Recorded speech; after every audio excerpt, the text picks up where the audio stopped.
Hello there, I'm Stuart Goldsmith. In this clip from my Comedian's Comedian podcast, you'll hear me talking to Hannah Gadsby. This is when we were in Melbourne, just before she took the show to the Edinburgh Festival, and before it then, it was just gathering steam, I think, at the time, gathering pace and turning into the enormous cultural phenomenon that we now know it to be. I think that sense that something very special was happening really permeates this interview. And we talk about what it means to stop comedy and why you might think of it as completing comedy rather than quitting.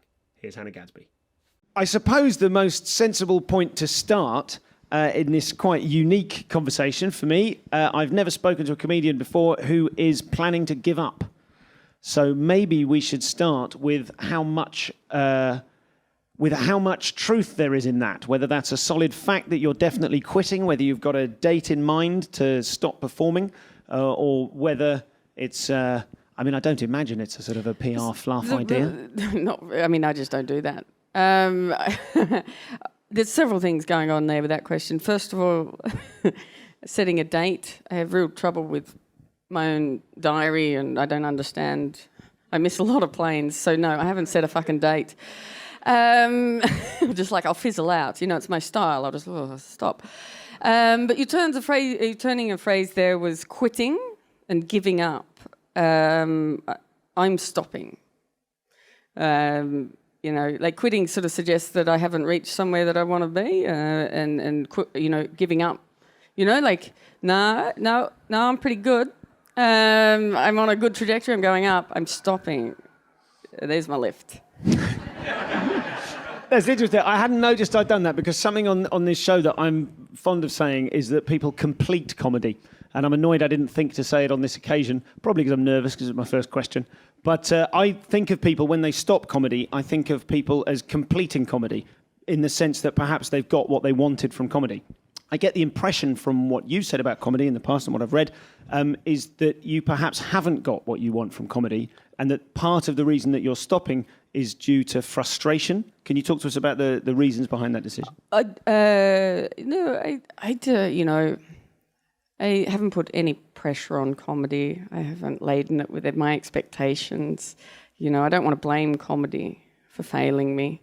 It's done the best it can. We're all human. I just don't think it's... doesn't have a lot of...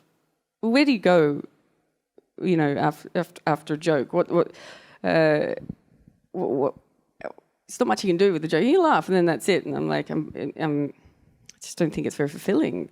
So it's not like I haven't got what I wanted out of it. I've done very well. And I feel like I enjoy it to a point, but then also I don't flourish performing. I don't get off stage and go, whoa, I want to do that again. I don't. I have to have a nap. I often go home and have a bath. I don't, it took me a long time to work that out as well. I used to exhaust myself and have a nervous breakdown every festival. And then I thought, if I don't mingle, I'm all right. So it's just, which is not great. It's a festival, isn't it? I'm just like, oh. So I just don't think I'm cut out for it, to be honest. So I've got all I could get out of comedy. Comedy hasn't let me down. We're just not a good match. Okay. We'll come back to this in a bit, but it strikes me that for people who don't know who you are or the sort of thing that you do, strikes me that they perhaps wouldn't care. Well, I think if they're listening to this, they definitely care. Oh, good. Oh, cool. I didn't know that. I think that's fair to say. Thank you for caring. For people who care but might be less aware of your work, can you describe the sort of comedy you do or that you did? What kind of comic are you? I've got to finish the festival, so we're still doing it. Yeah. We'll talk about it in the present tense then for the rest of the interview. Yeah, and I've got to do Edinburgh. So it's this talk of quitting. It's like, we've got a long way to go. And I said quitting there. Gosh, what a hypocrite. I feel less bad now about me having accidentally said that at the beginning. Don't feel less bad.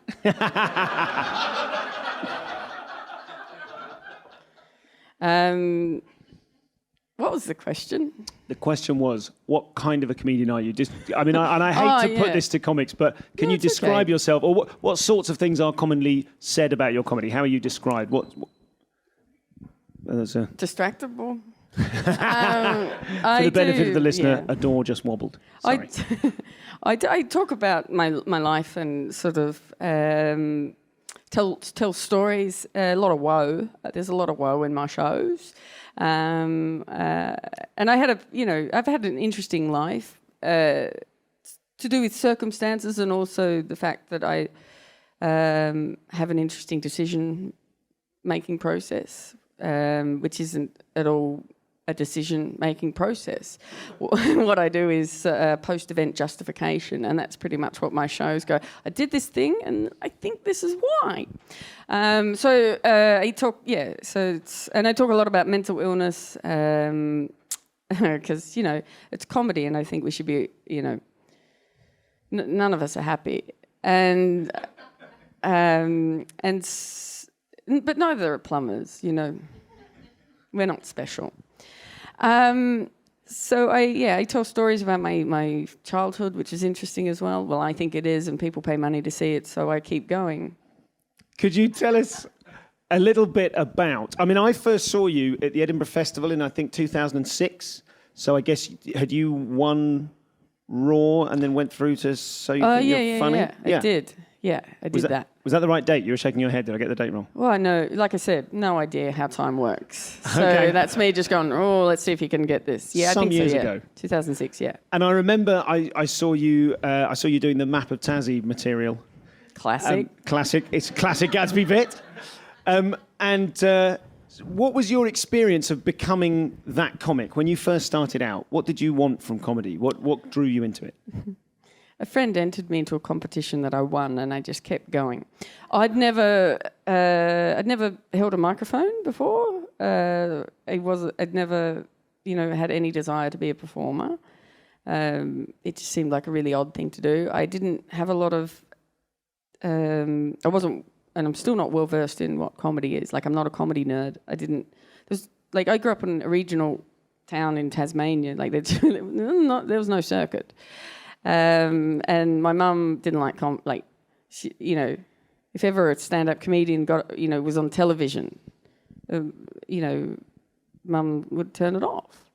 This is like her least favourite thing, a man shouting at her and thinking he's funny, and she just, I've got news for him, and just turn it off. Because when I was a kid, that's what it'd be. There's some women apparently doing it now, but back then it was definitely opinions. It's always nice to perform in a venue that looks and feels like a really oversubscribed one of those puzzle room escape games.